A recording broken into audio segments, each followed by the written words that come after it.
Pada 20 Juli 2020, penganut kepercayaan Sunda Wiwitan mendapatkan perlakuan diskriminatif dari pemerintah setempat dengan suatu tindakan penyegelan area pemakaman yang dilakukan oleh petugas Satpol PP bersama sejumlah massa di Kabupaten Kuningan, Jawa Barat.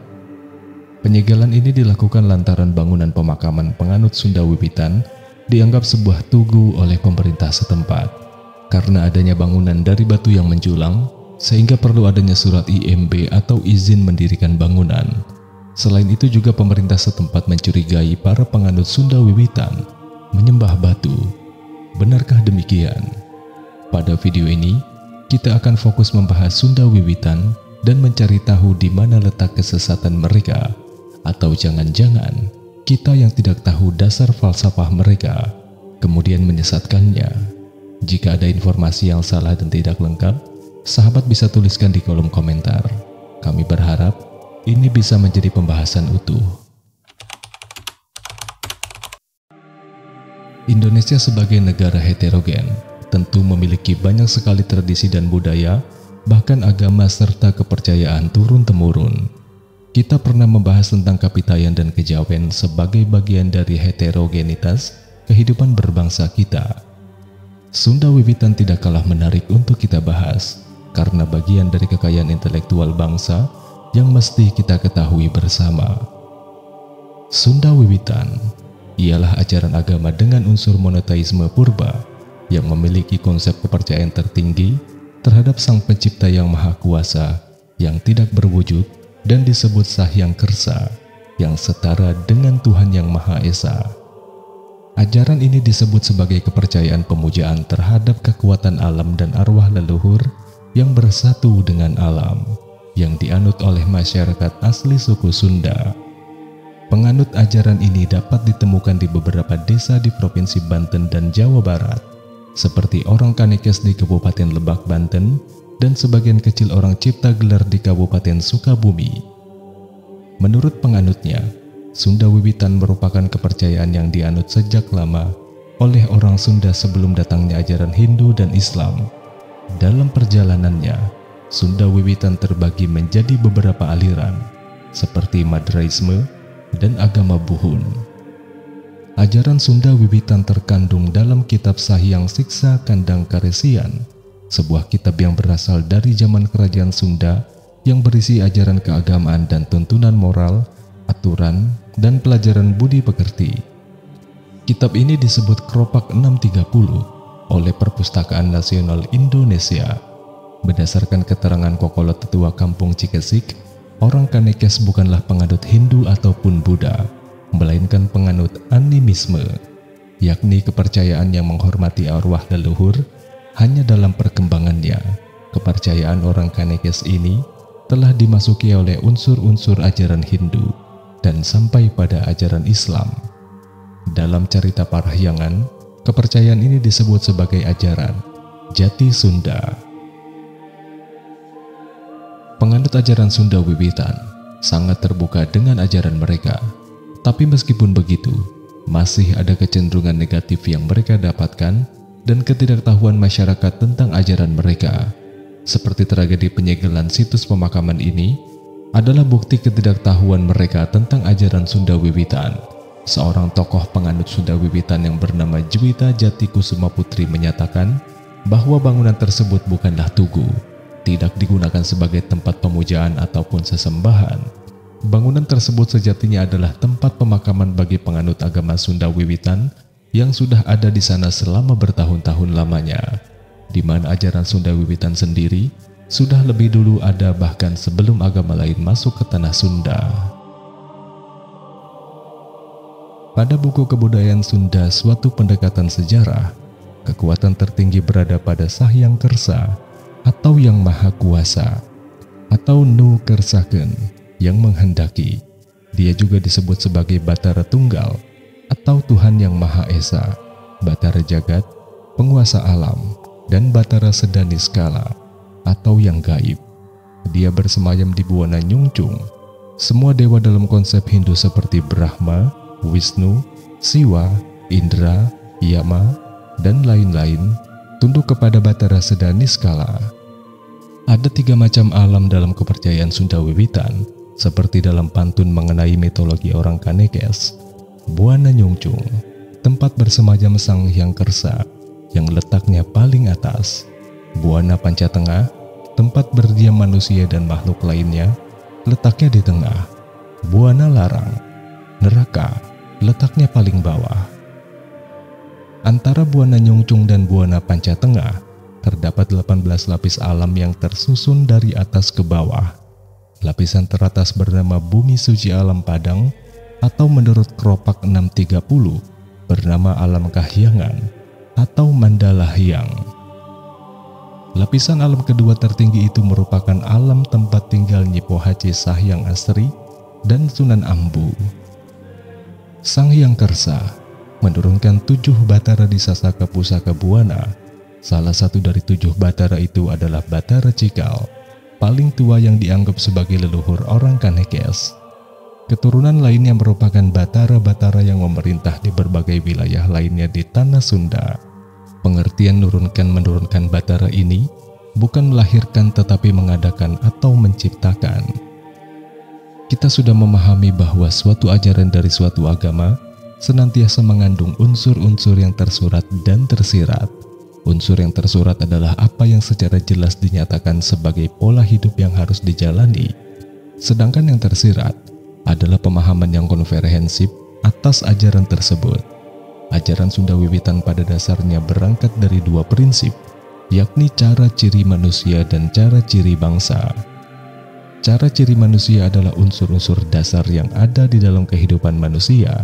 Ada 5 unsur yang termasuk di dalamnya: welas asih, undak usuk, tata kerama, budi bahasa dan budaya, wiwaha yuda narada, yang berarti sifat dasar manusia yang selalu memerangi segala sesuatu sebelum melakukannya. Kalau satu saja cara ciri manusia yang lain tidak sesuai dengan hal tersebut, maka manusia pasti tidak akan melakukannya. Prinsip yang kedua adalah cara ciri bangsa. Secara universal, semua manusia memang mempunyai kesamaan di dalam hal cara ciri manusia. Namun ada hal-hal tertentu yang membedakan antara manusia satu dengan yang lainnya. Dalam ajaran Sunda Wiwitan, perbedaan-perbedaan antara manusia tersebut didasarkan pada cara ciri bangsa yang terdiri dari rupa, adat, bahasa, aksara, dan budaya. Kedua prinsip ini tidak secara pasti tersurat di dalam kitab Sunda Wiwitan yang bernama Siksa Kandang Karesian. Namun secara mendasar, manusia sebenarnya justru menjalani hidup dari apa yang tersirat. Apa yang tersurat akan selalu dapat dibaca dan dihafalkan. Hal tersebut tidak memberi jaminan bahwa manusia akan menjalani hidupnya dari apa yang tersurat itu. Justru apa yang tersiratlah yang bisa menjadi penuntun manusia di dalam kehidupan. Pada awalnya Sunda Wiwitan tidak mengajarkan banyak tabu kepada para pemeluknya. Tabu utama yang diajarkan di dalam agama Sunda ini hanya ada 2. Yang pertama yang tidak disenangi orang lain dan yang membahayakan orang lain. Kedua yang bisa membahayakan diri sendiri. Akan tetapi karena perkembangannya untuk menghormati tempat suci dan keramat atau kabuyutan yang disebut Sasaka Pusaka Buana dan Sasaka Domas, serta menaati serangkaian aturan mengenai tradisi bercocok tanam dan panen, maka ajaran Sunda Wiwitan mengenal banyak larangan dan tabu. Tabu dalam bahasa orang Kanekes disebut buyut, yang paling banyak diamalkan oleh mereka yang tinggal di kawasan inti atau paling suci. Mereka dikenal sebagai orang Baduy Dalam. Pada ajaran Sunda Wiwitan, penyampaian doa dilakukan melalui nyanyian pantun dan kidung serta gerak tarian. Tradisi ini dapat dilihat dari upacara syukuran panen padi dan perayaan pergantian tahun yang berdasarkan pada penanggalan Sunda yang dikenal dengan nama perayaan Seren Tahun.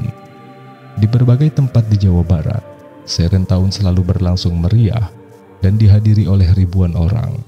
Perayaan Seren Tahun dapat ditemukan di beberapa desa seperti di Sindang Barang, Kabupaten Bogor, Kanekes, Lebak, Banten, Ciptagelar, Kasupuhan Banten Kidul, Cisolok, Kabupaten Sukabumi, Kampung Naga, Kampung Tasikmalaya, dan Cigugur, Kabupaten Kuningan. Di Cigugur, Kabupaten Kuningan sendiri merupakan salah satu daerah yang masih memegang teguh budaya Sunda. Mereka yang ikut merayakan Seren tahun ini datang dari berbagai penjuru negeri. Meskipun sudah terjadi inkulturasi dan banyak orang Sunda yang memeluk agama di luar Sunda wiwitan, paham dan adat yang telah diajarkan oleh agama ini masih tetap dijalankan penuntun di dalam kehidupan orang-orang Sunda. Secara budaya, orang Sunda belum meninggalkan agama Sunda ini. Tempat suci atau tempat pemujaan yang dianggap sakral atau keramat dalam ajaran agama Sunda wiwitan adalah Pamunjungan atau disebut Kabuyutan. Pamunjungan merupakan punden berundak yang biasanya terdapat di bukit, dan di Pamunjungan ini biasanya terdapat menhir, arca, batu cengkuk, batu mangkuk, batu pipih, dan lain-lain. Pamunjungan atau Kabuyutan banyak sekali ditemukan di Tatar Sunda, seperti Balai Pamujan Genter Bumi, Situs Cengkuk, Gunung Padang, Kabuyutan Galunggung, Situs Kawali, dan lain-lain. Di kota Bogor sendiri, sebagai pusat negara Sunda dan Pakuan Pajajaran dahulu, terdapat banyak pamunjungan. Beberapa di antaranya adalah Pamunjungan Rancamaya. Nama dahulunya adalah Pamunjungan Sahyang Padungkukan, yang disebut Bukit Badigul. Namun sayangnya, saat ini pamunjungan tersebut sudah tidak ada lagi, karena digantikan oleh lapangan golf. Pada masanya, pamunjungan yang paling besar dan mewah adalah Pamunjungan Ki Harahyang yang berlokasi di Leweng Songgom atau Balai Pamunjungan Mandala Parakan Jati, yang saat ini lokasinya digunakan sebagai kampung budaya Sindang Barang. Dengan banyaknya pamunjungan atau kabuyutan tersebut di Tatar Sunda, membuktikan bahwa agama yang dianut atau agama mayoritas orang Sunda dahulu adalah agama Jati Sunda atau Sunda Wiwitan. Ini merupakan salah satu alasan mengapa di tanah Sunda sangat jarang sekali diketemukan candi. Namun begitu, Hindu dan Buddha berkembang baik di Sunda. Bahkan Raja Salakanegara juga Tarumanegara adalah seorang Hindu yang taat. Candi Hindu yang ditemukan di Tatar Sunda adalah Candi Cangkuang, yang merupakan candi Hindu pemujaan Siwa, dan Percandian Batu Jaya di Karawang, yang merupakan kompleks bangunan stupa Buddha. Pada akhirnya kita menyimpulkan bahwa ajaran Sunda Wiwitan adalah suatu ajaran yang mengharuskan manusia berdampingan dengan alam. Tidak diketahui secara pasti pada abad berapa ajaran tersebut ada. Banyak sumber mengatakan sejak peradaban manusia ada. Artinya tatanan ajaran yang diberikan oleh Sunda Wiwitan bermaksud membangun budaya, menjaga semua lini dari manusia dan alam. Jika kita kontekstualisasikan dengan zaman sekarang, di mana iklim bumi sedang tidak baik-baik saja, ada sebuah gerakan internasional yang menjadikan agama atau suatu ajaran dijadikan media untuk membangun kesadaran lingkungan yang besar. Pada pertemuan negara di acara G20, mereka bersepakat untuk merawat alam sebagai investasi ke depan untuk keberlangsungan umat manusia. Kerjasama yang dinamakan antar iman tersebut diharapkan agama mampu memfasilitasi kerusakan alam di dunia dengan basis iman.